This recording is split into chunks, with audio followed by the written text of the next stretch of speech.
Good evening, guys, and welcome back to the classroom with Architect Mark. Tonight, we're going to go about post development. So, what do we do in Lightroom after we develop something? Because that's what we did yesterday. We developed an image to a specific level of taste, which is basically mine. And then we will see what else we can do with the image and how we can further increase the uh, appeal of it, so that when we put it up in something like 500px, which I didn't show you yet, I was supposed to, uh, well, it might garner more likes than you expected. So let's head on over back to the classroom and check out what else we can do over there. All right, timer on. And so we have our image developed already here. What normally you would like to do is to choose the crop that you want it to have. You could also, prior to that, test that if the photo would look good in black and white. Because some photos simply appeal more when it's in this mode. So you can just uh, click it here in the treatment. It retains all of your changes, and then it just removes all the color upon it. So let's stay with color for now. It's a bit warm, but let's see. So when we consider the crop, you can test out a variety of selections that you have here in aspect.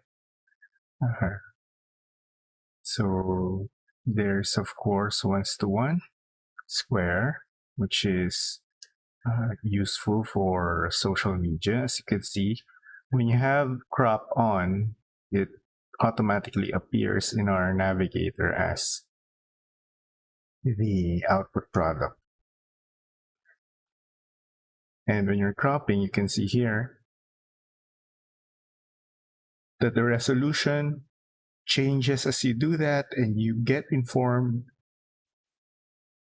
as to what resolution you will be getting when you finally crop it for you, or up until that point that you want. Now, I would go with one by one, but there's this little extra part here that we don't want. So we want a taller frame. So we'll try something else, maybe a 5:7. This is one of the staples that I gravitate towards, 5:7. And somehow we're able to remove the extra thing over there. But the problem with this is there is an odd line that goes up over here. So it kind of messes up the composition. So what we're gonna do is we're gonna keep this crop, but we're gonna try and balance it out. So how do we do that? There are a number of things. You can see here in the transform part of develop, you can set it to level, which will, when you set it to level, it will try to find horizontal lines and then make them parallel with each other. Same goes for vertical. So let's try vertical first, but we will hold Alt. You can see here, upright will reset the crop angle. To preserve the setting, press Alt when applying an upright correction. So we'll hold Alt and try vertical and see if that helps us out. Okay, so as you can see, it has somehow made these two lines a little bit parallel. So what we're gonna do is to correct the crop and see if we get something usable out of that. So with the crop tool, you can see that we have grid lines that will help us with our composition. Okay, I think that's good. And then we can maybe move it about to right about there. Huh, that actually looks quite nice. So why we removed that odd angle right there before was because it detracts from the focus of the photo, which is this spiral thing here. This was actually a lamp proposal that I had in one of our cognates in class.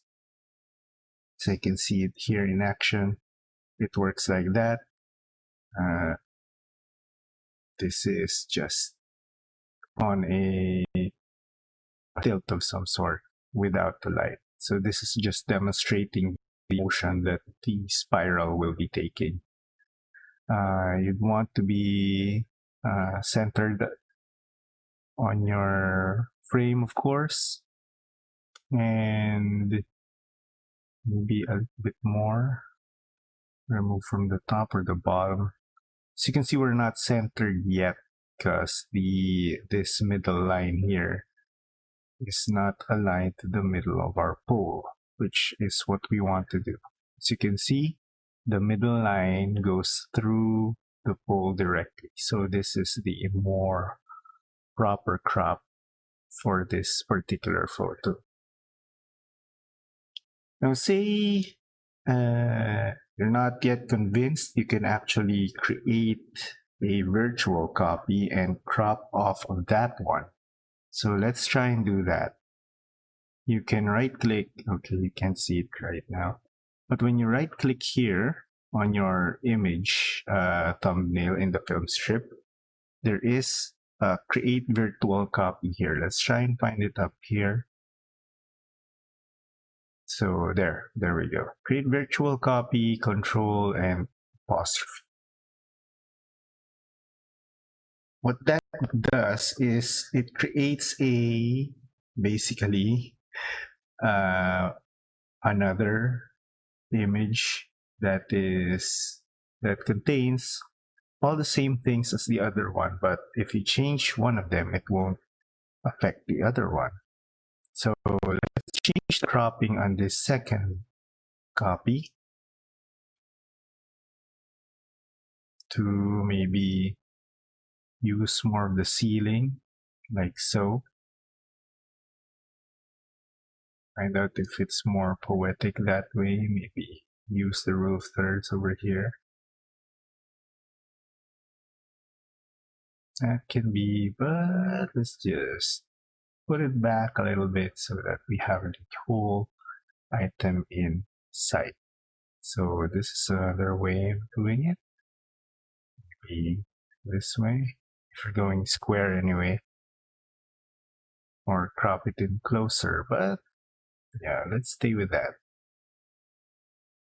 You can also create more virtual copies if you need to.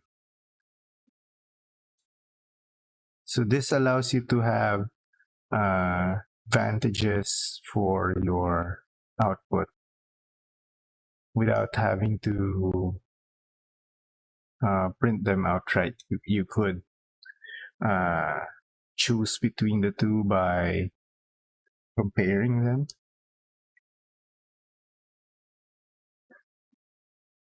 How do they do that?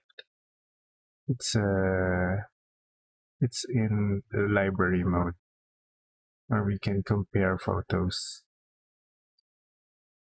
See here, we're basically comparing the square crop to the color crop. So you can do that if you wanted to see them side by side and then maybe decide which one to go with, which direction you want to go with. And yeah, I still go with the tall one probably. So let's go back to develop, put it back in loop view, and then choose this one. Go back to the develop tab. Oh, I just hit D over there. That puts me back to develop. Okay. What else? So now that we have cropped our photo, if we have taken more photographs with the same lighting condition, we can actually copy the settings that we did over on here to another photo in this set. So right now, the thing is, if you look at the film strip, almost all of these have adjustments on them already. Oh, this one does not have an adjustment. The adjustment label is this one right here. It's the plus minus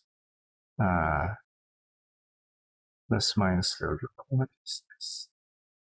So it's in a collection. Okay, that doesn't matter. Let's try and copy over our settings from here to this other one by clicking on it. I will press Control to select both of them. So I pressed Control and then clicked on this next one. As you can see, they are now both highlighted. And if I wanted to copy over the settings here to this photo, I can just hit synchronize. It's this one right here. And then this dialog box pops out. You can choose which settings you want copied over. So we want tone settings, the curve, and sharpening. Noise reduction, we should keep that also, and then no transformations over here because it's basically a different photo. We don't need the transformation there. So we'll copy all of the settings here and then keep all of these at default. So let's try and do the synchronize, and you'll see that the thumbnail here will change a little bit. See, now it has develop adjustments on it. So let's go into this photo alone. So we click out and then go to the photo. And you can see the exact same settings for highlights and shadows have now affected this photo. It's actually, I actually like how it looks like. It's quite nice. So let's just do a crop here and then let's call it an evening for us because the timer had already went off. So let's do a 2:1, which is a custom crop that I put on here, and maybe focus on more of the environment. Put it on the thirds to make it that much more interesting. A third of the frame, and then check if we have our lines a bit parallel and perpendicular to a grid, so that's all right. And then maybe increase the shadows a little bit more so that we can make this other side here more dark. So let's creep that in there. There we go. I think that turned out pretty well. So I think for now, that's, you basically do that with a whole host of photos. Like for example, you shoot a wedding and you're shooting outside, then you move in. So you can group all the outside shots, edit one of them, and then synchronize among all of the outdoor shots. The same settings, and you will basically have edited all of them at once. So that's it. And I will see you guys tomorrow or the day after. And take care.